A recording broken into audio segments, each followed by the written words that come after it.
coming and making the time to chat with us today. Super informal lunchtime conversation that we're doing. I know that people are in the middle of their day, taking care of children, homeschooling, whatever. If you're carrying your phone around and just listening, great. If you have this on propped up while the TV's on and you're doing something else, I mean, we're all about multitasking, but the fact that you're setting aside just a tiny slice of space for yourself is so important. And we're just glad that you're doing it. I mean, this is great for me.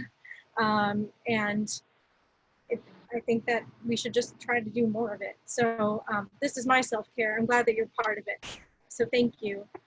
I have known Stepha Lafond for almost, I think, since the beginning of Not Safe for Mom group.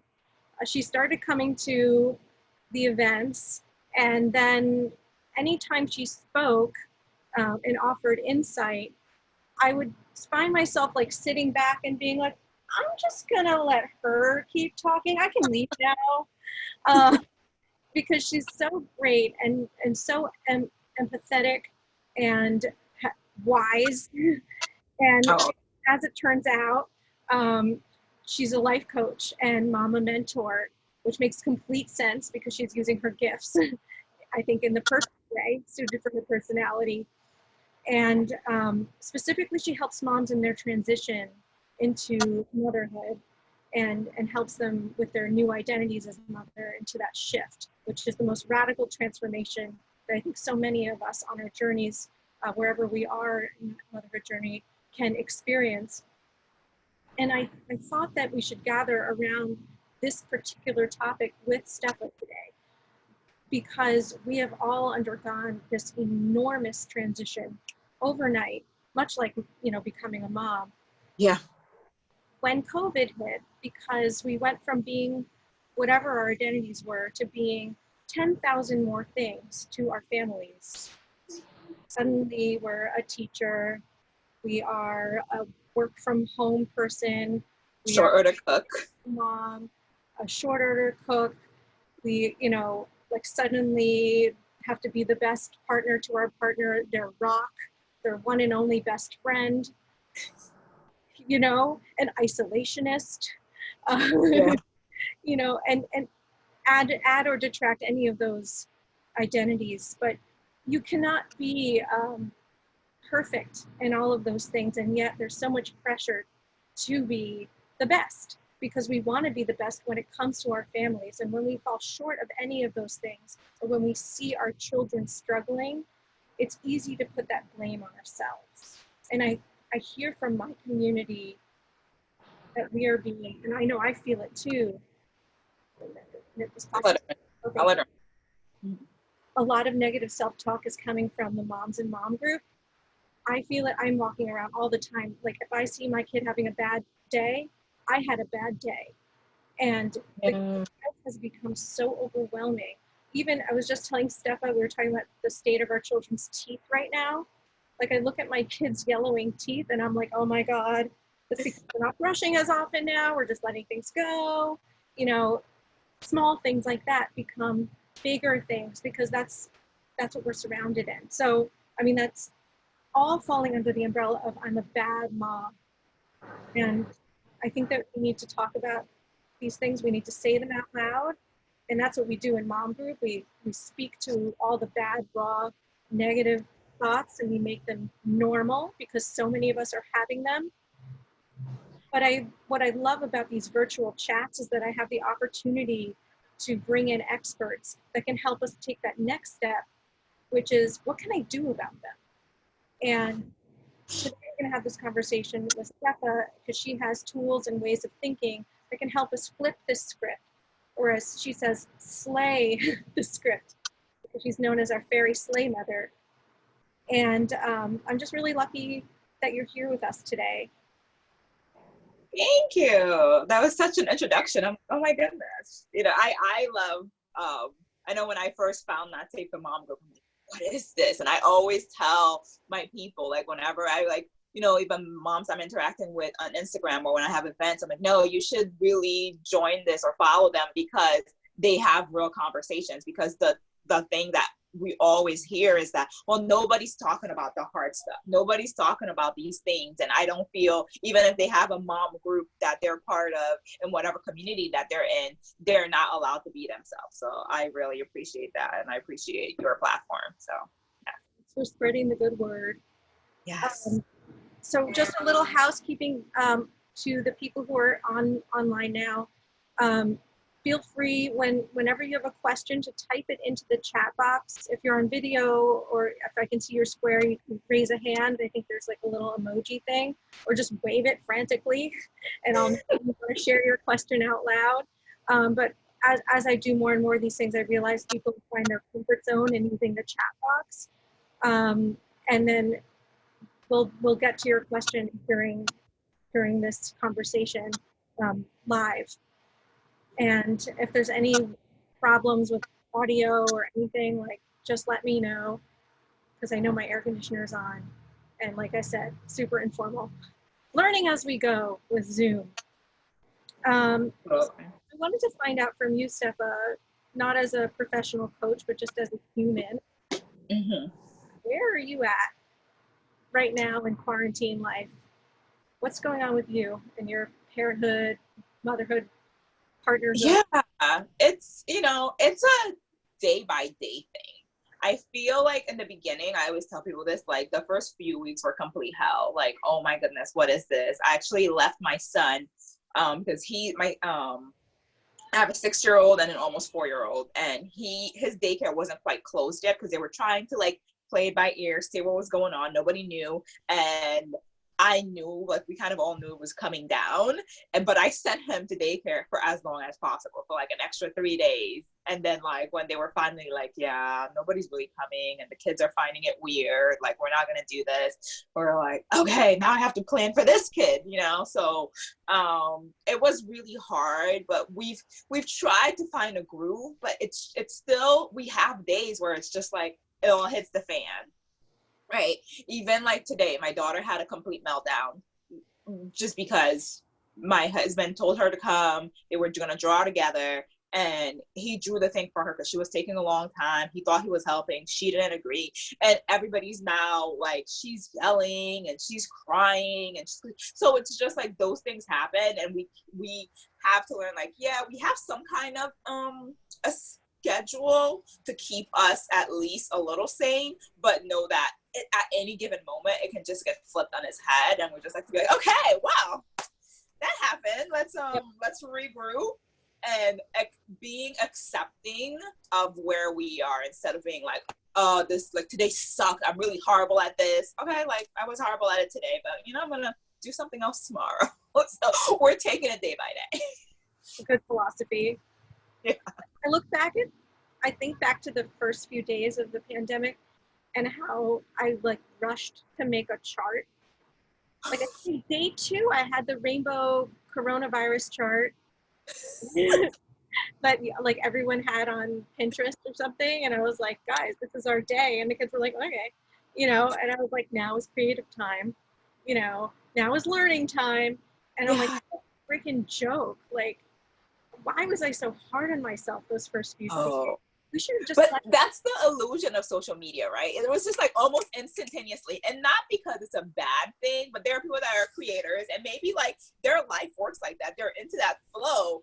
But the thing that happens is like we all learn and adjust at different rates and different paces. So and then our households are different. So what works for one family may not work for the same, and similar to like how each child is a little different. So it's just like, yeah, it was good to kind of try, because social media, they put these things out, and as soon as you see it, there's this instinct that's like, I need to be doing that. This is gonna get my life together. I'm gonna do it. I'm gonna do the chart. It's colorful and it's pretty. And you're like, oh shit, what's wrong with me? Like, it's not working for me. That's the source of a lot of my guilt. I know it shouldn't be, and I tell myself all the time, and I think that this is shared by a lot of moms. It's like the nice pictures of kids behaving well or learning, or like a beautiful thing that some other mom has set up for their kids, even though I know that that's just a moment, there's like other things happening in their lives. Yeah. Look at my kids who are like glued to a screen, or like I have an 8-year-old, so he's gaming, you know, and then his little brother's like, let me into your game. He's turning 6 tomorrow. And I'm like, they're not learning anything. And it just makes me feel bad because I'm trying to work. And so I've let them play on on the internet for like 3 hours doing God knows what, you know. And then I'm comparing myself to the people who are like outside collecting stones and rocks and hiking. And then that's where I get like a lot of my shame, is that comparison. Yeah. And I hear that a lot from. Yeah, I think it really kind of, it comes down to I always tell people, like, when I work with them, like, what are your values? Like, what are some things that are just core, like super, super important to your family, and just on the regular basis, right? Like, what are those core things that you like, those are what I want to experience, not what somebody else is doing, but what you want to do. And that includes you. I think a lot of times moms forget that, especially moms. They forget that whatever the family is doing, some of it has to be something that we enjoy. So how do you infuse those things in your daily life, even in a crazy time, right? So you may not be the person that likes to go outdoors and collect rocks. And that's okay. Let that person who loves that do it. And, you know, congratulations to them. And we get into this habit of like, this is good and this is bad, where I think like, in raising humans and in raising ourselves, right, because we're constantly growing and adjusting, there's room for all sides of the spectrum. And my biggest thing is like, are you able to give love to your children? Are you able to they know that you have their back if they need it? And 90% of the time the answer is yeah, like they know, but we make it something other than. So it's just like finding what really works for you and how you can infuse. Like, you have to work, you have things to do, so what's the giveaway, right? What's the give and take? Because again, nobody prepared us. Like, nothing could have prepared us for that. Like, we talk about it, it's kind of like postpartum, right? Because there's this major shift, major transition, all these things are happening at once. But the difference between postpartum and this time is like, you have people that had gone through it before. You likely had friends, your mother at least went through it. You had some kind of like, if really shit starts hitting the fan, you're like, maybe I have this resource. Where now everything is being made up as it goes. And there's like so much trauma attached to how COVID happened and how much we're processing at once, that it's like, whoa, we need to like fall back with the expectations. I keep saying to my husband, but you know, like a lot of people have been through wars and gone on to be, you know, professors, scholars, scientists, and, you know, missed years of school, and it was fine. And then I was like, but they didn't have like two parents like struggling to hold on to their jobs at the same time. It's like everybody was in the war together. Right? Yeah. It wasn't like, babe, you just keep watching that show, I gotta like work on this. Like, it wasn't that. So we really have a reference point to this particular moment in history. And I think it's so scary as a parent. I'm not worried.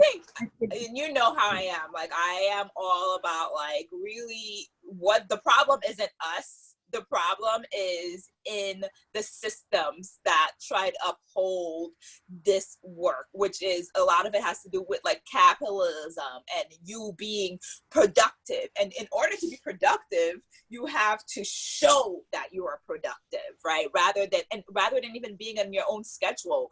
I had a mom on one of my circles that I did a couple weeks ago, where she went from having a job that was flexible, where like the manager understood that she was a single mother and that she, you know, she needed to leave early some days and whatever, where to when it became quarantine, all of a sudden, it almost seemed like they forgot that she's a single mom of a 3-year-old, actually an almost 3-year-old, that there are these needs. So we're working through it together. But it's just like, well, when I'm scared of losing my job, which is my livelihood and how I provide for this child that I have, I can't necessarily take concessions. And I think that's when we have to really understand like the magnitude of what's happening and not be so hard on ourselves, because like, no. Like, oh, I have to work. too. And there are companies though, if you can talk to your boss, your manager or whatever and be like, hey, listen, I can't do work from these hours that you set for me. Because that's the thing. We're home managing these children, managing whatever else is happening in our household. And then we're expected to somehow have the same deadlines, meet the same hours. I'm like, no. Like the whole world flipped on its head in a matter of like weeks. We all need time to adjust. I know, like I've known a lot of people have suggest if you have PTO, take your PTO. Don't feel bad. I'm like, I'm going on vacation. What a great vacation. But it's not a real vacation, but it's just like, it's that one less responsibility where you have to prove yourself to the powers that be, and that stress of having to do all the work while you're being with the kids. So yeah. I wanted to go through some of the questions that people sent in anonymously. Yeah, Carolyn just said something here, so hang on. So she said, I think that's the hard part. My husband was the breadwinner and he got furloughed and works in hotel management. Now my job is even more important and I feel much more pressure to be productive at work. Yeah. And that's heavy. And like, it's almost like you have to sit and really understand like what is the fear and sit in that discomfort and not necessarily like push it away and be like, no, I just have to like grind, but like, okay, how can I comfort this part of me that is fearful of losing? Because that's a big thing. That is a major thing. And it can be traumatic. Like, okay, your husband is now furloughed, so there's this pressure on you to carry it. And I would suggest really like sitting down and be like, what does that mean? And in what ways can you do it that's still sustainable to you? Because at the end of the day, there's not, you being more productive doesn't necessarily control whether or not you keep the job, you know, or like you don't necessarily have to do more in order to prove yourself. I don't know if that makes sense, Carolyn. What do you mean? Like, if you do more in your job, it doesn't necessarily mean that is secure, more valued? No, that's an illusion. That's an illusion. Now, can it be like if you have some kind of like toxic office space where there are, we all know those managers where they're like, oh, no, like the more you do, the more, like, look at this person over there. But I think particularly in this kind of uncertainty, we don't know. Mm-hmm. And it does, I think, think about what you were doing before. Like, how was I showing up at work before? Were you completely slacking? Mm-hmm. Chances are probably not, because you enjoyed some portion of your work of doing that. So the idea that somehow if you work harder because there's this looming like, oh, he's furloughed and we need this money, it's almost like, I don't want to call it like fake, but it's just like, it's an extra pressure that we're putting on ourselves that may not be necessary. So I think just kind of analyzing that and being like, okay, well, what can I do at work that's sustainable? Maybe there's an extra little thing, but does it have to be like, no, now I have to be like super improve myself because I have to keep this job? That's anxiety ridden. That's anxiety driven. Yeah. And it can be hard. It's hard, right? And it's just kind of like analyzing and really naming that. Like, things, name it. Like, what am I feeling? Can I name it? And is it true? Is it true that I wasn't doing enough? Uh-huh. Or is it true that I really have to step up as much as I think I have to step up?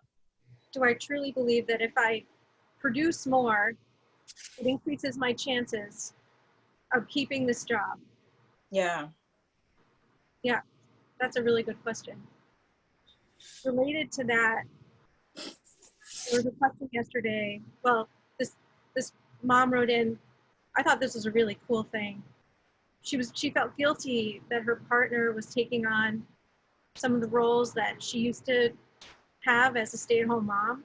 Mm-hmm. And then she felt bad that she was getting to kick back a little bit. Yep. That's happened a lot. That's actually happened to me.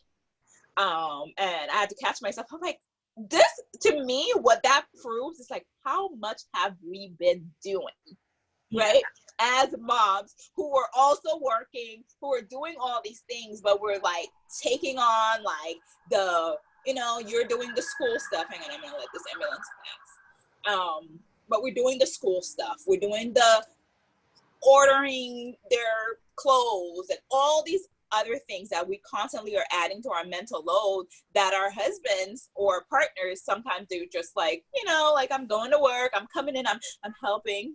Yeah. Right? I'm helping with the kids. And you're like, what does that really involve? So I think with that one, it's just like, look at yourself and be like, oh my God, like, what the hell? Like, I was doing all of this by myself. I think it's a great opportunity, particularly for partners who are receptive to it, to see the level of stuff that they are not doing on a regular basis, and being like, maybe, hey, it's not going to be the same when things get back to normal, but maybe it's a good opportunity to have that conversation. Like, what else can you take on after this is over? And if not, then enjoy.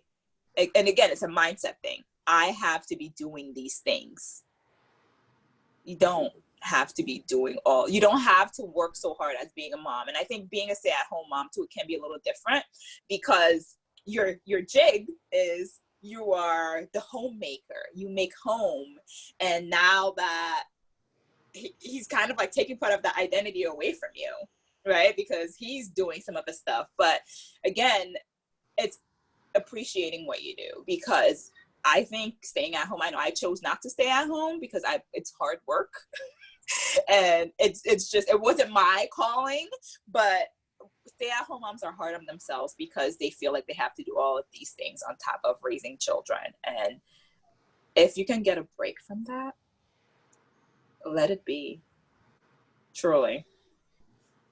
There was an article in the Times, and I think the statistic was like, well, I'm going to misquote the statistic. There was a large number of men that believed that they were doing the homeschooling, and only like 2% of moms agreed with that number.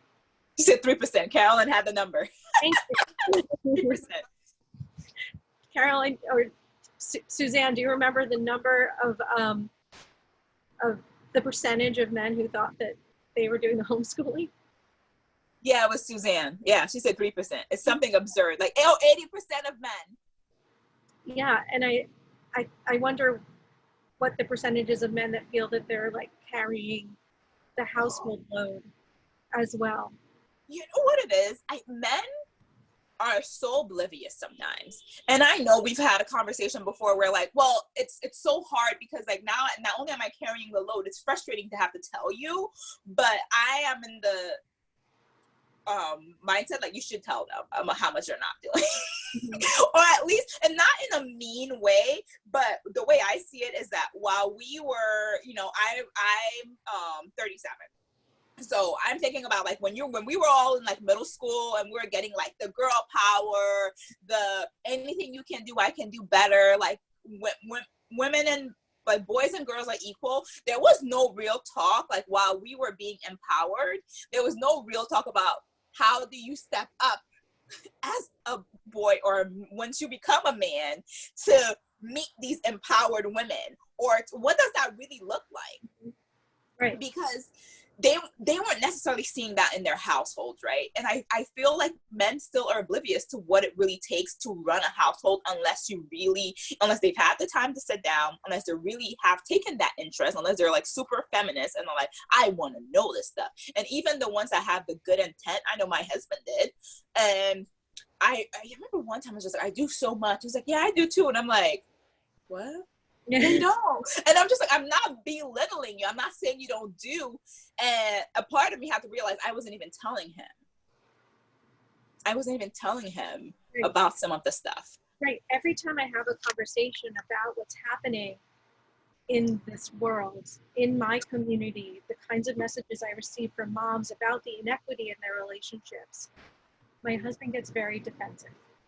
He's really helpful. He does a lot. He's working his butt off to keep his job and things happening. Yeah. And it's also really pitching in with the kids. But if I talk about the inequities between partners and mothers, he's like, well, you know, you're only hearing your side of the story. You're only hearing from your small community. And I was like, my small community. Open New York Times. Yeah, I think like that's the thing. One of the ways I approach my husband, like, oh, thank you for doing whatever, because other people don't get that. So then, like, almost like that ego rub, like, like you are doing your part, but this is not common. But I think he sees it in his friends, and I don't know, he's not as defensive as like what other people are saying. Sorry, I talked over you. No, sorry, what were you saying? I was just saying it doesn't deserve a medal the same way we don't get a medal. Oh, it doesn't. It doesn't. It's so funny because he's I don't know what he wasn't always like this. I don't know what happened. I don't know, like something from the universe came and like fell in his brain and was like, here's how you should be. But he's definitely like, oh no, like I got it, like whatever. But I'm just like, no, like a lot of people don't. Yeah. Sadly. Okay, let me get some of these chats. So in the car with my husband, he said, this sounds like a husband bashing. Not even, because I was saying, some of them get it and a lot of them don't. And that's the truth. Who was it? Suzanne. Suzanne said, we need to get husbands in on this conversation. So yes, agree. I agree too. I'm really glad that you have the husband in the car, and we welcome his comments on it. Yes, to Lisa, have him comment. I want to hear his side of the story. And it's funny because I remember when I started doing meetups, somebody was like, what about the dads? And I'm just like, well, tell the dads to get together and do their own meetup. Like, I'm not setting it up for you. Yeah, I've wondered that too. People have asked me to do circles and invite the dads, and I'm tempted to do that, but then I wonder if that just creates a less of a safe space for mom. And and then I'm like, I really wish there was a dad's group. I really wish that someone open. Nothing's going to change if the dads aren't a part of it. Yeah, and I think sometimes, like, I truly think some dads don't understand. I think some people don't want to understand, but I do think there are some that just don't necessarily get it because the needs have not been at the forefront. All right, Suzanne had something to say. I want to read it. Related to this, I'm feeling guilty because when my husband gets a break from work, he plays with the kids. However, I feel like all I'm doing all day is their schooling and their chores around the house. He gets to be the fun dad. Woo! Introducing them to all of these board games, card games, whatever. And I'm not so fun. On top of feeling guilty about that, I'm feeling guilty about the fact I don't really want to hang with them. That's your truth. Yeah, that's the truth. And it's also... That's her truth. Yeah, that is her truth. And it's like, my thing is, that part is hard when you feel like to be with the children the whole time, doing the schooling, doing the chores, you are mentally and physically exhausted. And that's why the fun part, which a lot of times what happens is when somebody like the dad swoops in, he's like away doing the work and not necessarily in the like shitty parts where they're like throwing tantrums and you have to pick up after them and you have to be on this Zoom and that Zoom. Like he spent the time away. Yes, he was working, but he spent that time away and not having to deal with them. So now he has something more to give where you don't have any more to give. So for you, I think is seeing in what ways can you take a little time for yourself. Is that feasible? And maybe even explaining to your husband, like a lot of our husbands, like sometimes we just have to talk to them and be like, hey, I'm exhausted. I don't want to hang with them because I'm doing all of this stuff. Is there a day where I know my brother and my sister-in-law, what they do is like, they do like one day off each, like they'll like switch off. So like maybe one day he can do a little more. So that way you can come if you want to be the fun one, if there's something fun that you wish you could do with them, maybe, and you don't have to do that either. You can just be away and not be the fun one. Maybe this is not your thing. Yeah, maybe you're not the fun one. I think you're fun anyway. Yeah, that's the thing too. Our kids think it's the little things, like what, and I'd beg to ask, like, what do they like that you do for them? And it may not be something that seems fun, but it's something that they enjoy, and like you're their go-to person for that, and that's your thing. I was the fun mom when I was working before this thing. I was so much fun. I had a babysitter who watched my kids until like 6 o'clock, 6:30, sometimes 7. And then I would come home and I would have had my day and where I did like my work and my thing. And I came home and I had the fun energy to play Yeah. with the kids. And then we would just be like dance party and like this after dinner dessert thing or snack and then reading or like whatever fun puzzle. Like I was that parent because I had spent a whole day with myself and my, you know, colleagues and people and meetings, like filling myself with things that Yeah. I do.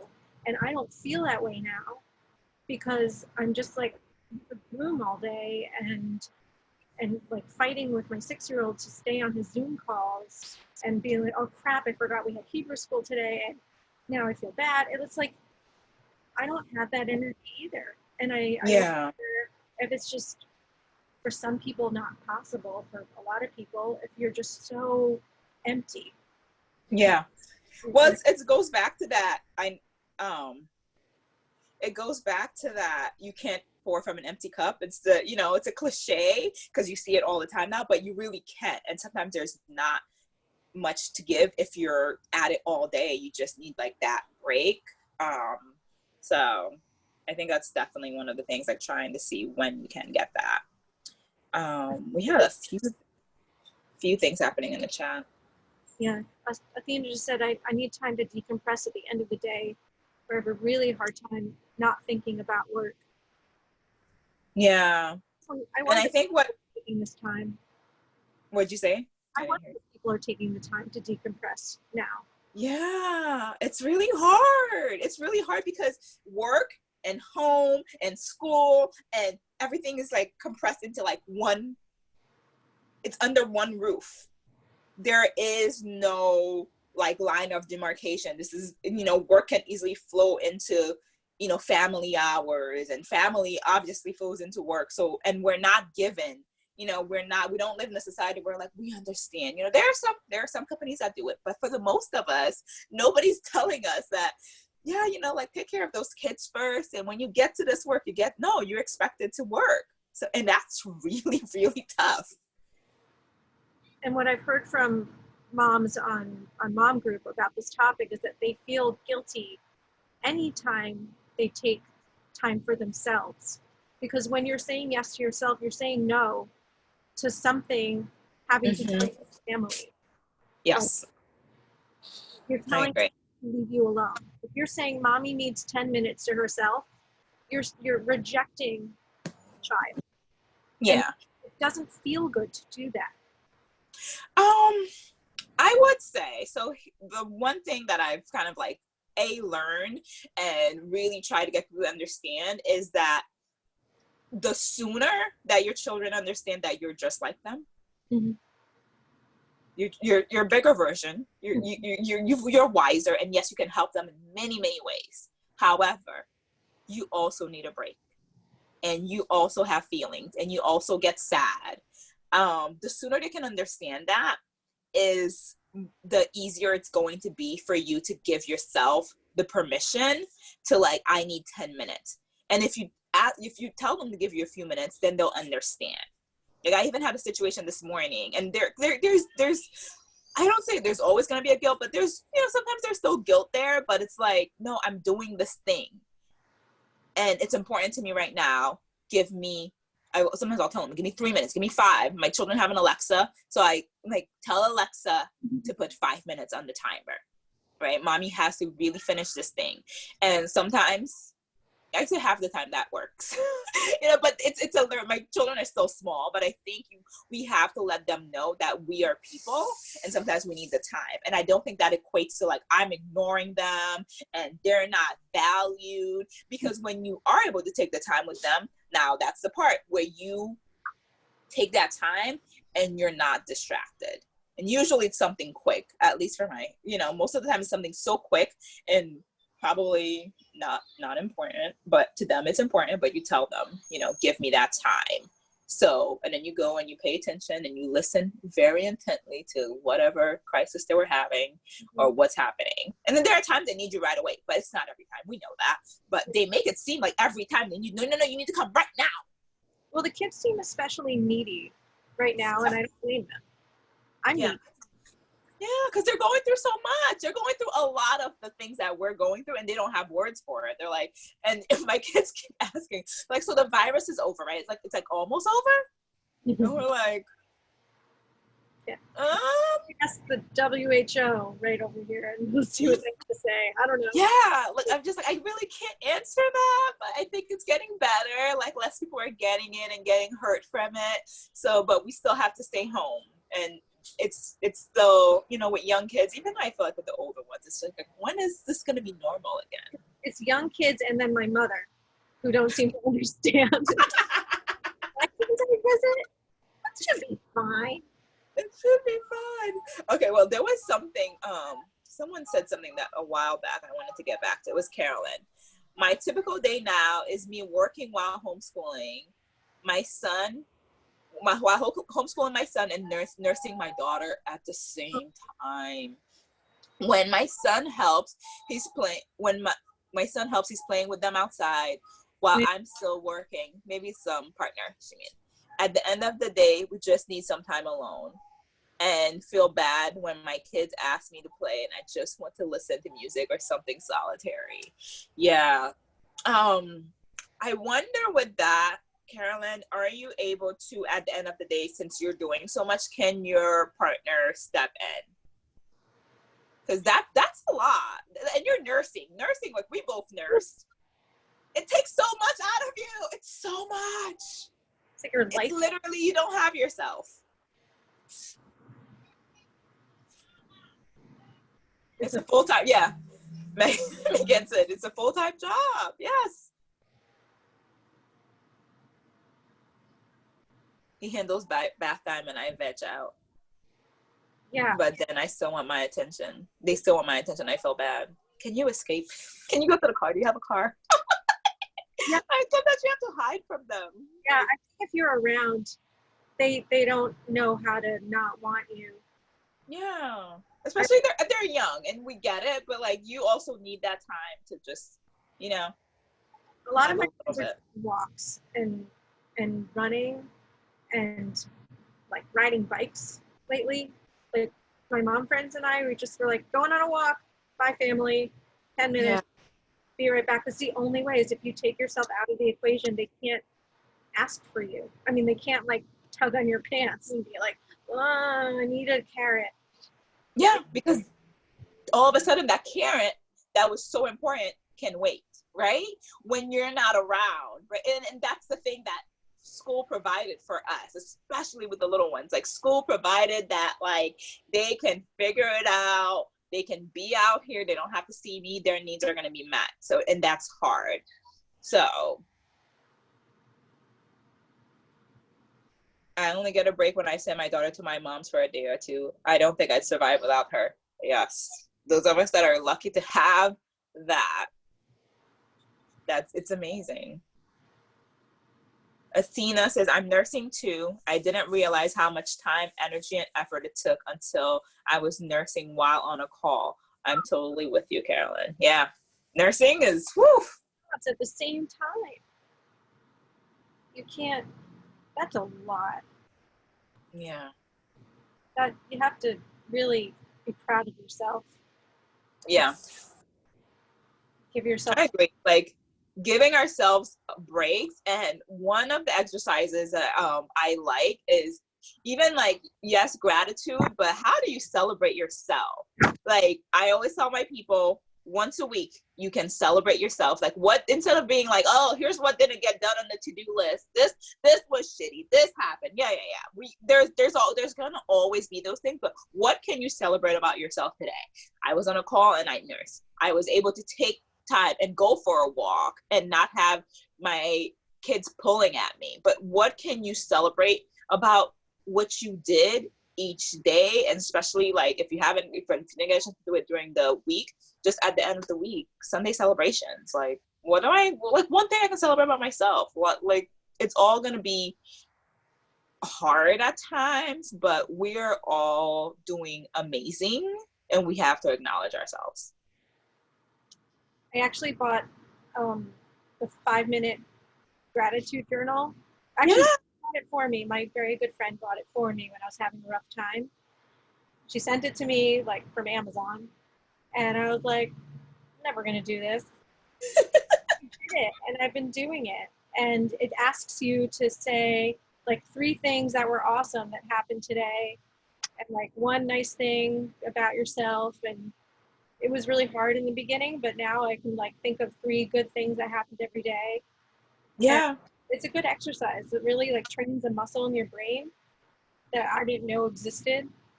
And you can kind of switch it. You can flip it to like, what can I celebrate about myself? Yeah. It work for this particular very strange time where we need all the positive affirmations. We need like all the tools in our toolbox right now, because again, nobody could have prepared you for this. I think there's also a paradigm of what a bad mother is. A bad mother is someone who has no patience, somebody who yells, who is selfish, who doesn't pay attention to their child, who's not attuned to their child's needs. Some of like the top 5 things that come to my head. Mm-hmm. And that when we approximate even a fraction of one of those things at any point during the day, we can feel like that means I'm a bad mother. Mm-hmm. It takes away all of the good mother things that we have been doing and that we embody. Mm-hmm. So how do we hold on to all of the good mother things that we embody and not let that tiny fraction of bad mother take over? I think the easiest way to do that is that brain training, right? It's because it's a mindset thing. Like, one bad thing, like, and it also depends on like how we grew up, what we saw. Like, was it the focus on like, you could have done all these things well, but if you did one bad thing and you got a bad grade, was that like the thing that was pointed out?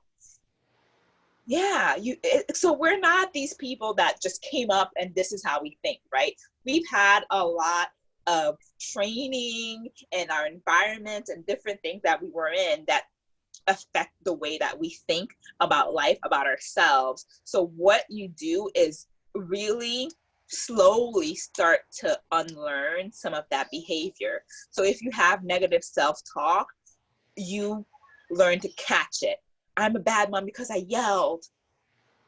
No, that's not true. Like, and it's like, is that true? No. What else? What is really true? Mm-hmm. I'm a good mom because I provided this, and this. I'm working on my yelling. And you know, there are other things you can do instead of yelling, but there are times like where we do yell, or we do when we're inattentive because we're working on a project, or we have this thing, or maybe just because we got lost on the social media feed. Okay, that it happens. Like, it wasn't important. I was just scrolling Instagram because probably my brain needs a break. But does that make me a bad mom? Bye, Carolyn. Thank you for coming. But does it make you a bad mom? Or did you have a not so good moment? And how can you embody more of the good things about yourself? And that's something that you literally have to train your mind to be like, I can do better. Okay. I'm not bad because that was just a moment. And I'm a human being. And we all have these moments. And I know that I'm great because I do all of these things. Because I feel like whenever you have to question that you're a bad mom, probably not a bad mom. Whenever you're like, oh, this made me bad, or you're being hard on yourself, you're probably the greatest mom. Good advice that I hope I can take. I hope that we can all take away. Yeah, and again, it's a practice. It's not like you do it once and you're like, oh, I convinced myself I was a good mom today. Done. No, you constantly have to. You're constantly having, sometimes you're not. Sometimes you maybe did something really bad, but I love Brene Brown is like one of my favorite people as far as like really researching like shame and worth and all of those things. And when you make yourself a bad, you don't, you take it out of the situation. So you add, you think that it's an attribute to yourself versus like of a situation of what happened, right? It's like, I had a bad moment. I'm allowed to have bad moments versus like, I'm a bad person. Right. Because I had a bad moment. Yes. Right. It doesn't become your identity. It's Absolutely. Something that happened. It's not all of you. There were a lot of people that wrote in about their children's reactions to their bad moments. So actually one person wrote in that I told my kid to go sit so I could work, and she quietly cried, "I'm sorry, Mama." So, you know, the kids are very adaptable, but sometimes we do see, I guess, the signs that it is really hard. And I mean, that kind of reaction is tough to be like, but I did all the good things today. I mean, like, Mm-hmm. of course Yeah. you didn't do something bad by saying I have to work. Yeah, I think with something like that, again, it's just like every situation deserves like its own thing. But with that, again, it's not, you didn't make them cry. They're crying because they're having a moment. So that's one of the things where I wouldn't then just be like, okay, give me 5 minutes now that you're breaking down. No, if there's a breakdown happening and you can like almost feel it, you know, like, dang, that broke your heart that they're crying because you said you had to work. So it's all right, now you stop and you go to your child and you ask them, hey, what's going on? Mm-hmm. Why are you crying? Right? Bye, Amy. Thank you. And you figure out like what is, you know, it could be a lot of times it's something that may not be that big, but they're like having the feels.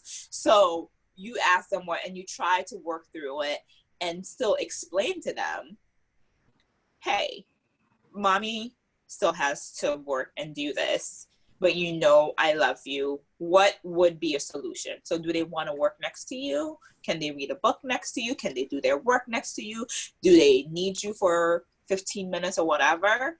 And then you can get back to your thing. You have to make some concessions when you see that breakdown. And that's how you kind of like build that bond where they're not like, she's always working and I wasn't, even in, you know, they're not at the therapist's office 15 years later, 20 years later, being like, yeah, she just worked and I wasn't important. Right? Like, no, like I have priorities, but you are my top priority, but like you have to understand I have other priorities. So I want to make sure you feel good. And how can we do it in a way where I can get my shit done? Yeah. So there are moments where it's important to recognize that sometimes it calls for taking a pause. Oh, yeah. And then sitting with our kids and being like, okay, what's happening here? I guess my work has to, or whatever it is I was doing. Yeah, whatever I'm doing. Yeah. And that's hard because you probably just got in the groove of doing something, right? I think with me, anything in life is just like knowing that it's not rigid, knowing that you have to allow that space for fluidity, even in this time, even when our works can be sometimes a pain in the ass and they may not be that fluid. But if you have your children at home and you're trying to raise human beings that understand, that, you know, feel love, but also have an understanding of what it's like to coexist with other humans, it's so important to have that. One of the overwhelming feelings that just kept on coming through in all of the questions I got last night was the frustration and anger, irritableness, and short fuse. And I think these are things that, you know, we feel from time to time, but they've just been so exacerbated in our close quarters and endless just being surrounded by people. And, you know, maybe it's like, do I have anger issues? Is this something I need to work on? But like maybe in a regular situation, not in a pandemic, you wouldn't be like this. Mm-hmm. And so we're carrying a lot of in that and our inability to be the best version of mom that we usually are. And there's no, like, how do you actually work on something in the middle of doing so much work? You know, it's such a, it's a, I don't know, catch-22. It's impossible. It feels impossible. Like, oh, I'm going to work on my anger. When? Yeah. I feel that like that part is like, it is really, really hard to just try to make change, especially if something that's triggered by the pandemic. And what that, for me, two things that comes up when I hear something like that is that, again, have you had moments to yourself? Are you able to take some of that time out and go for a walk? Or be like, nope, I need a break? Because I know for myself, and my children know it too, that if I don't have my morning meditation, if I don't have some time to myself, then like I'm not the nicest person. If I want to take a nap, which I usually don't let me take a nap anymore, but if I want to take a nap or if I'm resting, you should let me rest.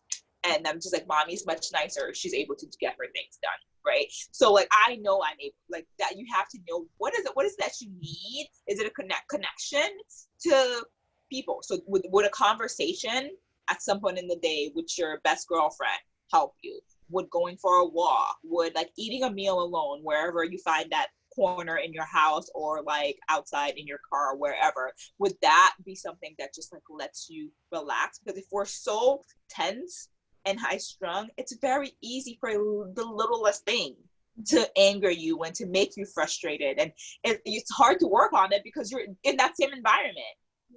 You can't try to fix things in an environment where that's causing it. Right. Yeah. Right. So like, that's hard. And the second thing I thought about is to see if the problem is like deeply rooted. Chances are if it came up just during this virus, it's not something deeply rooted. But if you feel like it might be damaging and you can't control it, that is, if you have the access, finding some kind of telehealth where you can do therapy and figuring that out. We have on telehealth and therapy, I just published on the Not Safe for Mom group website a whole list of resources for online support right now. Affordable care, databases that you can search, all kinds of options, including support for addiction and Al-Anon. So it's the latest post on the blog, so check it out. Lately, I'm looking at something in the chat. Do you want to read it? Yeah. Yeah. I'll read it. Lately, I've been having a hard time because before I had my daughter, I had the flexibility to work when I wanted to and take a break when my concentration wasn't great. In the new world, I have to commit to working hours since those are the times that someone is watching my daughter. It's been a huge roadblock for me, especially during this pandemic, because my concentration is so bad lately. And I 100% hear you on the working on it. I don't want to work on it. I want my flexibility back. Maybe using pockets of lack of concentration to make meditation escape time instead of forcing myself to focus and sit at the computer. Think you answered it for yourself, girlfriend. Maybe like you can't, you want that. Like that's still the thing. I still want my flexibility. Like that's not I'm not working on it. I just want it to be this way. But again, seeing where maybe you have pockets and instead of forcing yourself, figuring out, all right, I'm going to escape because I have this moment to escape. Yeah, I like that idea. When you hit that block, it's like, stop staring at the keyboard, the screen. Like, take the 10 minutes and put on Headspace. Or just lie down. I've actually stopped doing Headspace and I just lie down on the ground. Yeah, sometimes like just being quiet, right? Renee said something too. She's having she has 2 small toddlers. Hang on, we'll pull it up. She said, with 2 toddlers and working from home, I found that I felt guilty leaving work for later, but more guilty for not responding to my kids' needs right away. So I felt that putting work on the back burner. I was putting work on the back burner, and both stuck. Yep. Yeah. Yeah. Making that choice. The one thing with that is just like with this time especially is like, I wouldn't say it, maybe like not think of the back burner as like this bad thing, right? Because something has to give, because there's so much. Something has to give. You either finish the work or keep doing the work, or have to stop and respond, right? Or some, or would you say someone has to give. someone has to give? Yeah. You or a partner. If you don't have a partner, it's you, and then the work has to give. Like, there's no place to pull from. You can't do all of it. You cannot be the best worker while being at home. And I think like it's also redefining what a great worker is, or what a good employee, or like, you know, whatever. Like, what does that look like in a pandemic? And I love the idea of like picking one task that's really important that you can do, and then one task for family, one task for work, one task for whatever else, is like, all right, one task. If I do this for my family, or if this scenario happens with family, I'm happy. And if I complete one thing that's really important for work today, then I'm happy, instead of being like, I have to do all the things and expect breaks, because again, this is not normal. None of this is normal. This is horrible. I never get everything done at the end of the day, ever. No. Yesterday I had one of those days where barely anything got done, and I was just like, you know what? And I was gonna like force myself to do emails at like, it was 11 something, and I'm just like, why does it matter if this email gets sent out at 11 o'clock or 11 a.m.? Like, whatever. Like, not, the world is not gonna end if I do that. So like, sometimes cutting ourselves like a little break if we can, or where we can. I think we have to wind down. Oh yeah, we've been in for an hour. That went by really fast. Yes. Oh my God, I just looked at the time. If there's any last questions or thoughts that you want to type in while we wind down, just making sure that there's nothing huge that I didn't address. The themes are all the same. We just feel terrible for not being the best mothers that we could possibly be. But knowing that, like, we are doing our best based on the situation. We are doing our best. Stepha, you have such a great perspective and a beautiful way of taking these yucky feelings and slaying them into small little pieces and figuring out another way to think about them. I wanted to write them down while you were talking, but I was listening. Thank you. Luckily, this is recorded, and I'll be able to take notes for other people to benefit from. We have one last thing. Something that came up with my friends on a Zoom call was, what's something you've done for yourself today, this week? And just being aware and deliberate has helped. That's a really good. Yeah. And you're allowed to, like, I think what happens is like we feel guilty, right? There's still that guilt, like, wait, you don't deserve that time. And when reality is, you do deserve that time, because in order for you to show up and be a good mom and be a great mom, whatever it is that you're aiming for, is that you need that time and the space to really give that to yourself. Because you honestly, you may think you're giving it to your children or giving it to your job or giving it to your husband, whatever. We can't give people fully what we have not given ourselves. You can half-ass it, sure. You can pretend for a little while and it might look good, but eventually something's going to break because you're not giving to yourself. That's what we're seeing, is all of these awful feelings, all of the irritableness and the rage and yelling at my kid and snapping and just feeling bad, is that because we haven't given anything to ourselves for all of these weeks. So maybe this is a message from our heart telling us, like, okay, once a week at least, do something nice. Do something. Yeah. Yep. Maybe that's what we need to take away. This is the time to change and do To something. change and do something, because again, who knows how long we're going to be, things are going to start getting back to normal, but there's still the pandemic looming, right? Like second wave or whatever. And it's also like, what can you learn about this period? What can you learn about yourself and how you can treat yourself just a little kinder for when things get back to the hustle and bustle? Stepha, can you tell everyone where we can find you and what you offer in terms of your services? Yeah, so you can find me on stephaalafond.com, which is my website, and on Instagram at Mama Slay Life. And what I offer, I do one-on-one coaching and mentoring for 3 months at a time. And I also do this thing called the Mom Life Audit, where we sit down, we break it down into two 1-hour sessions, and we figure out what's not working, basically, and figuring out, okay, why is it not working, and help you find tangible ways and things you can add to your life to make it work for you and not for somebody else. Thank you so much, everybody. Thank you, Stepha, for doing this with us and being our guide. Thanks for having me. We're gonna, I'll make this available in all my spare time. Thanks, Athena. Yeah, right.